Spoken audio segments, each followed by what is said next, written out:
my siblings, I don't remember being an only child. In my defense, I was only a year and a half old when my identical twin brothers were born, and I was only 3 years old when my also identical twin sisters were born. A common situation when I was a little kid was when my mom would take us to the store, all 5 of her kids in tow, and a random person would first ask, "Are those all yours?" And then, "Are those twins?" My mom would answer that yes, we're all hers, and yes, there were 2 sets of identical twins. After the stranger got over the initial shock, they would turn to me and ask, "So how does it feel to be the only one without a twin?" I've never fully answered that question. I guess one thing would be is that I learned to entertain myself. A lot of my time was spent in coloring books, and eventually I went into drawing from my own imagination. One thing that I drew when I was in 3rd grade was this made-up creature called a camibai. It was basically an otter with a mermaid tail. For some reason, my 8-year-old brain thought that this was super cool and cute, just like Japanese cartoon styles.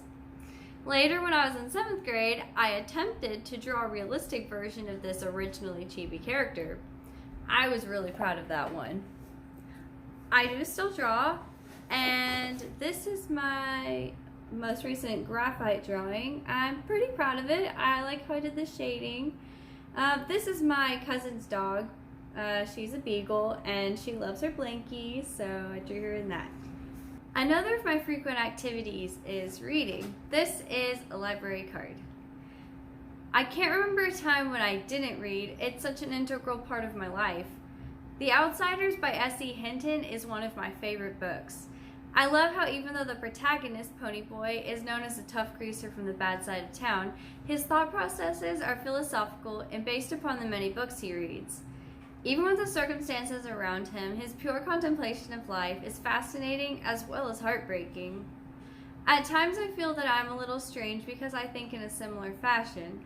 I wonder if I take things too seriously or give meaning to something unimportant. However, I find that it gives me the ability to make what could be a mundane life an interesting and more fulfilling one. Music is also a very important part of my life. One aspect of this is singing. I love learning how harmonies complement each other and learning to master them myself. Usually, I sing in my church youth group with other members of the worship team. Another aspect of music that I enjoy is playing the viola, an instrument that I've played since I was 10 years old. Now, you may be thinking that I said the word violin incorrectly, but actually the viola is a completely different instrument. I came to learn about it on the first day of strings in 5th grade, and we were told to sit in the section of the instrument of our choice. Some sat in the bass section, some in the cello section, and a ton of us were in the violin section, including myself. No one was sitting in the viola section because none of us knew what that was. My orchestra teacher noticed this and managed to convince some of us to choose the viola by explaining that it was similar to the violin. That was enough for me, and so that's how I came to choose the viola. Despite this rather unceremonious selection, the viola's uniqueness is something that I've grown to love about it. It is generally larger than the violin and has strings A, D, G, and C, while the violin does not have a C string, but instead has an even higher E string before the A string.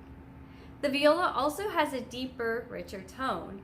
In an orchestra, it is nestled between the violin section and the cello section, a subtle yet beautiful addition. The most important part about me is my faith. I am a Christian, and I pull a lot of my values from the Bible. As a musician, artist, and an aspiring writer, I gauge my success based upon what others think of my work.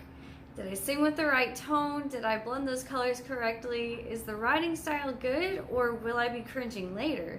Etc., etc. This bleeds into insecurity about my personal level of organization, the way I look, and the way I interact with other people. However, what I learned from my faith, and what I'm still working to completely understand, is that I am more than other people's opinions of me. I am more than the only single in a family of twins. I am more than the quiet girl. I am more than the box that tries to contain me.